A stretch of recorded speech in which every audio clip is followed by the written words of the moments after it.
spending my morning with Brian Menell, CEO at TechMet today. So thank you, Brian, for joining us today. Great pleasure. Sure. So Brian, after this crazy year we had last year, we enter hopefully a new positive year. What would you say has your attention? What is your focus right now for the next few months? We're busy completing our present round of financing and accelerating our program of development across our portfolio of assets in TechMet, which are all projects that produce or process or recycle what we call technology metals as the ingredients of the power, energy, electric vehicle revolution. So we've got tin and tungsten mines in Rwanda. We're busy expanding. We've got a nickel cobalt project in Brazil. We're busy building the first commercial plant.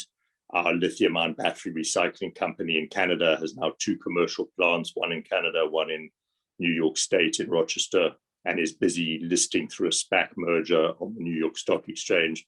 Our vanadium specialty chemicals plant in the US, we're busy expanding and buying another facility.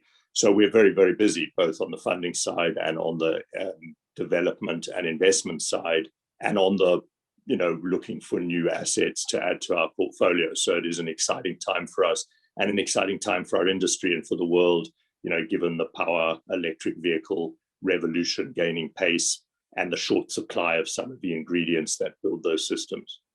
Yeah, no, I can see you're busy. And then would you say that you're aligned as well with the investor mindset where they're looking at investing in projects where decarbonization is at the center of the focus, I would say, in the business model? Like TechMet is pretty much in the right way. No, we're very fortunate to be in the right place at the right time, and market sentiment and understanding of our strategy is catching up with us fast. I think, we've created TechMet in its present form 3 years ago to focus exclusively on this space or on this suite of metals and metal chemicals. And now the appreciation of the investing community is very rapidly catching on to our strategy. So it's becoming easier and easier to build momentum. Yeah, that's great. And would you say, like, from last year, obviously, the one we cannot name again, like COVID-19, like, did anything change in the way you operate your business model? Have you changed the way you're going to run your project in 2021? Just to understand the impact that COVID-19 had on TechMet specifically. Not really. I mean, most of our operations remained largely unaffected by COVID restrictions. The one exception was the mines in Rwanda, which had to close for about 10 weeks as a result of government-enforced restrictions during the middle of last year. They're all now open and operating and doing fine. So the Brazilian project continued, the US plants continued to operate throughout. From a funding point of view, there was a bit of a hiatus in the first half of last year while people were pulling back and uncertain about how things will unfold, but that's picked up pace again and really hasn't been a big constraint. It's been obviously annoying not to be able to travel freely, given our projects being fairly widely spread around the world, but we've managed. You mentioned something about the funding, which is interesting in my next question. Do you think there will be a change in the way the project and the investor mindset will be after COVID-19? Do you really think investors are going to rethink the way they fund projects? What are they looking at specifically that they haven't looked at before? Has it raised some concerns or some maybe new initiatives, some new way of financing? Yeah, it's difficult to see. We're in the midst of a transformation of the world as a result of the COVID pandemic, and how that'll affect things on an ongoing basis is not always easy to be confident of. I think the world will continue to operate very much as it's operated before with respect to investors' appetite and way of doing business. Obviously, not being able to visit projects easily would tend to push investors in the direction of lower risk projects with teams that they know in jurisdictions they know. So I think generally it creates more risk aversion because people are less certain and less able to engage on the ground to assess risk that they're not historically comfortable with or familiar with. So I think it's probably bad for the higher risk end of the industry and the exploration end of the industry perhaps.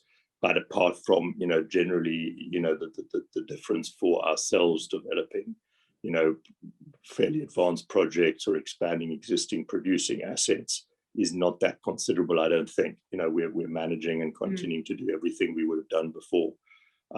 With a lot of added appetite in the space from both institutional, private, and sovereign structures. Last year, we closed our first investment from the US government through United States International Development Finance Corporation, which is an example of how non-Chinese governments are really accelerating their focus on this space, given China's dominance across all of these key strategic metals.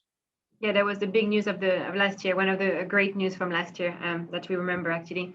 And I think you're right. It's also going to be mining companies are going to have to find creative way to really communicate to investors their operation and their business model to get the message out there, because I think, as you said, they're going to be more selective when it comes to what commodities am I going to look at, what territory I'm going to look at. We know Rwanda is always been a positive destination and shining when it comes to investment.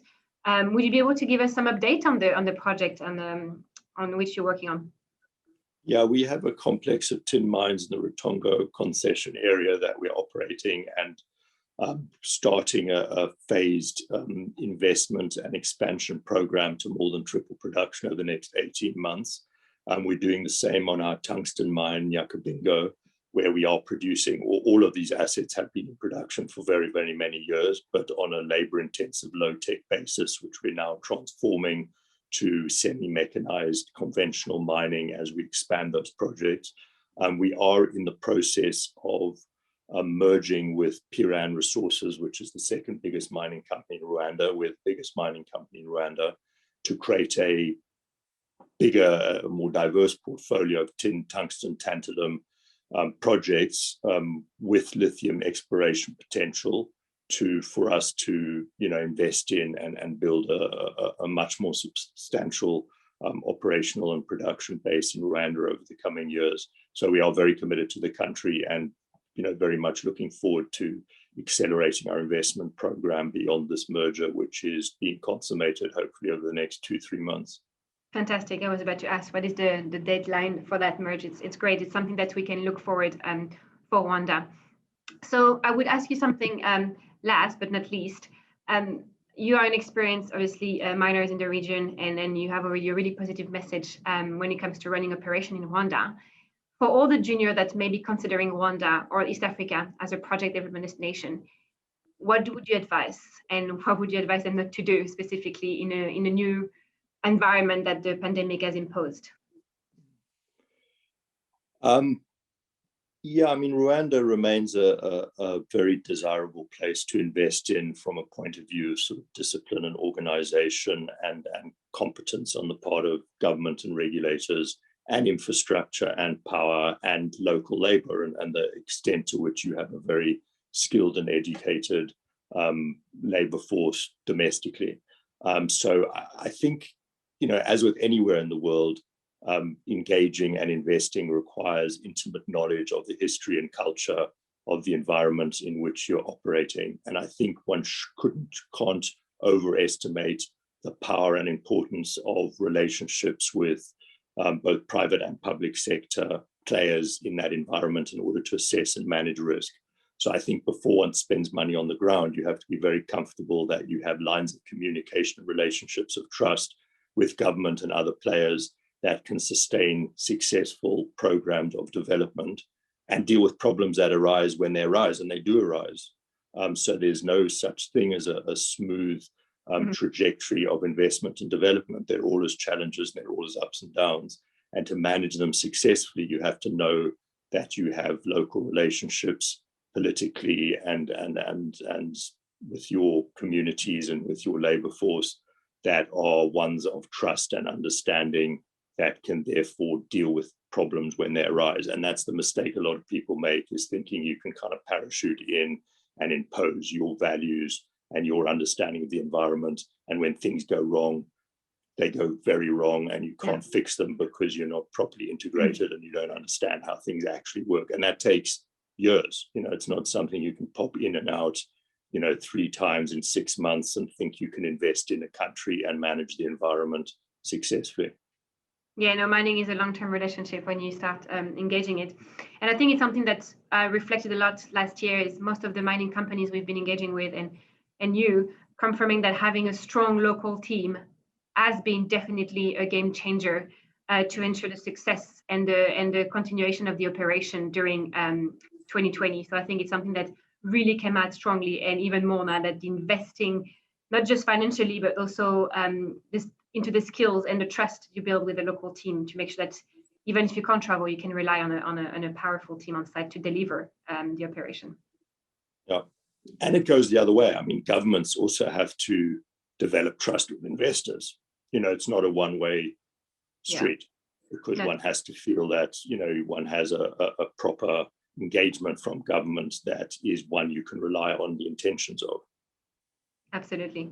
Well, Brian, thank you so much. Again, you're just giving me a positive input. It makes me want to go to Rwanda again. Hopefully this year we'll be able to meet at the end of the year.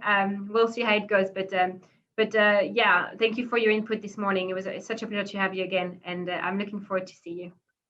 Great. Thanks, Elodie.